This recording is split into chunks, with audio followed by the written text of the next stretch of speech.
Hello, in this video tutorial I'm going to show you how you can go about directing characters to fight. I've classed this project as tricky because it involves a little interaction between two characters. Over in Muvizu I've got a completely blank set ready to get going. Now the first thing I'm going to do is create our two characters. Let's create a man on this side, let's put him there, and a woman on the other side. Now just to make things a little clearer, I quite like to change the colour of the environment. I quite like to put a grey colour on the sky and the same grey colour on the ground. It just pops the characters, makes them more visible. Now a lot of what we're going to do here actually involves the timeline, and we're going to do a lot of our animation in the timeline. Actually, before we get started, let's just whiz this camera around so that it's looking at these two right here. Pull it back slightly. Now I know from experience that these two need to be just a little bit closer if they're wanting to fight. Okay, we're good to go. Next thing, hide the camera and hide the camera window. So as I was saying, most of the work that we're going to do for a fight is going to take place in the timeline editor. When we do our direct character actions, we're just really going to put down the rough blocks of a fight and then tweak it later on. So the first thing to do is to prepare your characters. Let's click the lady first and go prepare character actions. Now the page that we were going to want to use is page 2, and it's these kind of yellow and brown icons right here. These are the fighting icons. We've got idle, attacks, dodges and impacts. So they're slightly different from the usual pose, subtles and strongs that we have in Muvizu, but you'll see the difference clearly in a minute. So she's all prepared. We've got our idols. She's the one that's going to be doing the fighting, and the guy's the one who's going to be doing the falling over, as it were. What I would like to do is I'd like to load in a killer blow into the woman, so I'm going to click on this slot here and look down fight for, I think it's uppercut KO. That's the one I want to go in the guy. Let's have a look. Attack, crane kick, and this one right here. So that's loaded into her slot. That's a kind of special move.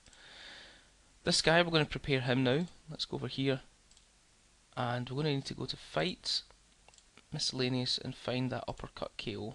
He's going to end up on his back.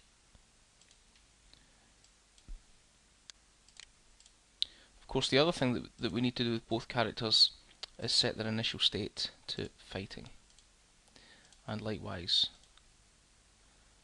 with the woman, so they're both sort of squared up. You have to be about this close. So here's what's going to happen. This woman is going to throw 2 attacks and then the big killer crane kick. This guy's going to dodge the first 2, but the third one's going to catch him. He's going to go flying through the air. And that's the choreography for a fight. So how do we go about this? Well, we're going to pick her first of all. We're going to go to direct character actions. Make sure we're rewound. And let's just hit record. So 2 attacks and then the crane kick. 1, 2, and then the crane kick.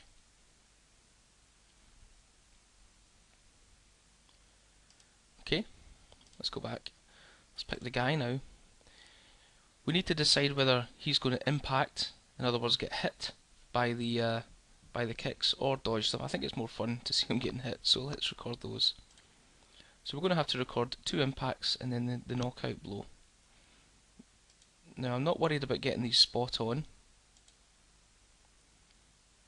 because we can adjust them in the timeline afterwards.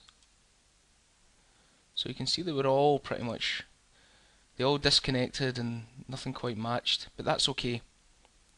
So let's close that. That's the direction sort of portion of it all done. Let's add in some sound effects now. Let's go to prepare audio and see if we've got some impact sound effects that we can load in. Let's go to the chooser. Let's go to impacts. Yeah, some of this stuff. So I want to load in body hit 1. Okay, that. In here, I'll load in impacts, body hit 3. Okay, okay, that.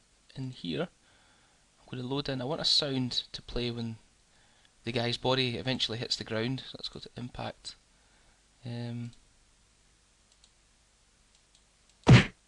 hit 4. Let's go for that one right there. Oh.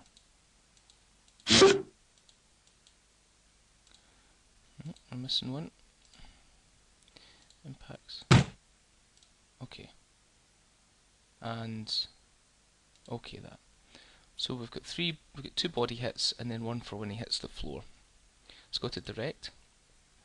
Try and line these up with the various actions. I'm sure it won't, but it doesn't matter if we don't get it accurate.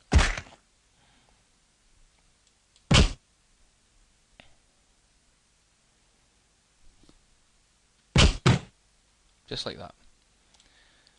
So we've got a bit of a mess to tidy up now. We've got hits that don't quite connect, we've got sounds that don't match up, and we do all that editing in the timeline. So let's bring up the timeline right here. Now we can see that the timeline right now, nothing is selected in the scene. So all the timeline editor is showing you are the scene tracks, the sound effects and the camera cuts.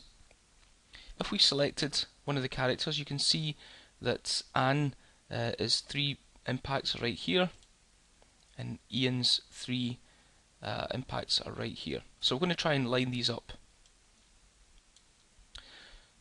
And for this we'll just zoom in a little bit. Okay, let's press play. So Anne hits about there. So really we want Ian's impact to be about there. Let's check that out. That's better. Let's look at the next one now. Again, let's find the point where Anne impacts. Whack, right there. Let's pull that down a bit. And preview it. Yep, that's pretty good as well. Now this is the big crane kick. I think that's the worst one yet. The impact's there. So as you can see, we need to move this guy down, probably to about there.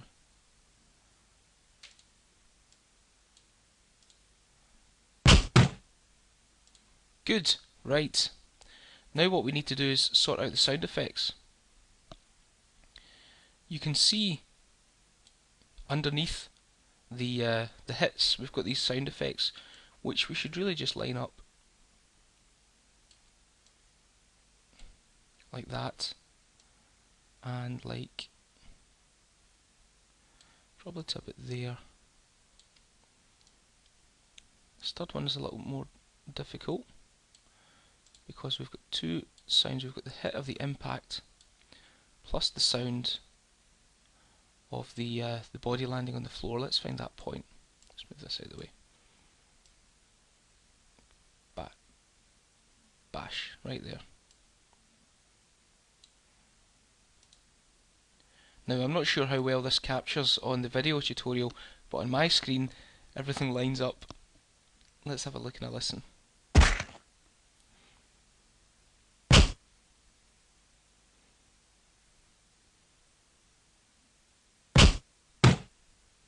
Okay, that seemed perfect to me. I don't know how it's been captured.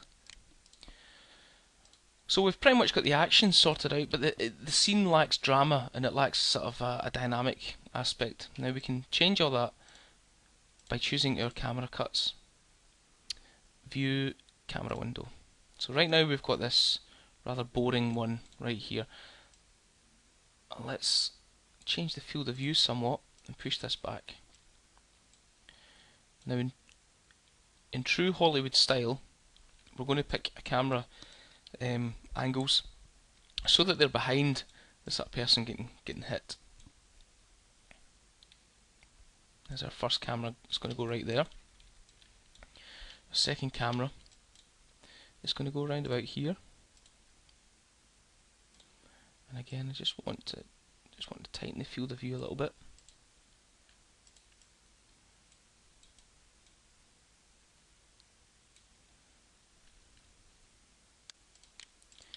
The third camera, I'm going to try something a bit different. I'm going to put the camera down here.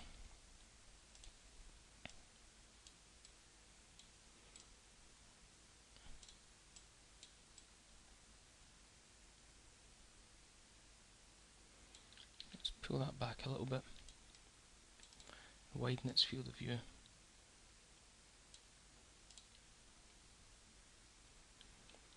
Okay, so we've got 3 camera angles right now. This one here, I'm going to animate with a very slight sort of crawl going in. I'm going to do that first of all. Okay, so let's go to direct, camera movement on this one. Now why is the guy just gone on his back? It's because our playhead still resides around the 13-second mark. We need to rewind to get that back. So I'm going to drive this camera towards him at a very slow pace. So the movement speed will be very slow. And let's just hit record, and I'm going to use the W key while I adjust this movement speed. Just like that. Rewind. Let's see what we've got. We've got a sort of crash. We've got a kind of crash zoom going on into the first impact. Okay, let's do that. I'm happy with that. Let's do our camera cuts now. Direct camera cuts. Record.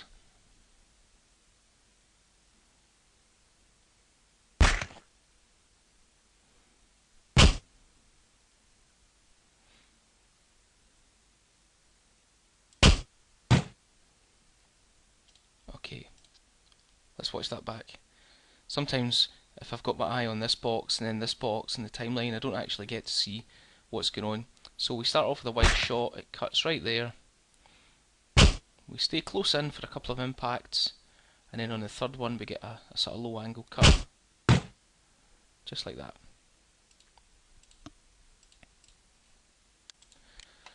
So that's pretty much our fight done. We could add music, we could add more sound effects for like fabric, you know, on the arms and legs rubbing against one another. We can add growls and grunts through the microphone. But right now I'm going to leave it at that. I'm happy with my timeline. I'm going to go to make video now. And I'm going to set my start and end markers. Let's just zoom out a little bit and see where the thing ends. Okay. I'm going to make it end about there. And then I'm going to rewind and go make video. Could call this video fight. Now, this won't take long to render. I'm using an Xvid codec because it gives us quite a high quality file at the end of the day, and it's also really quite small in terms of its size as well. But Xvid, DivX and any of those sorts of flavours of file are not great for editing, so if you're going to do anything in a sort of another editing program, then I wouldn't use Xvid. Anyway, recording complete, let's OK that, and we'll go ahead and watch the final movie. Now I should have it in a in an Explorer window. Let's bring that up. Here we go. Let's take a look at this masterpiece.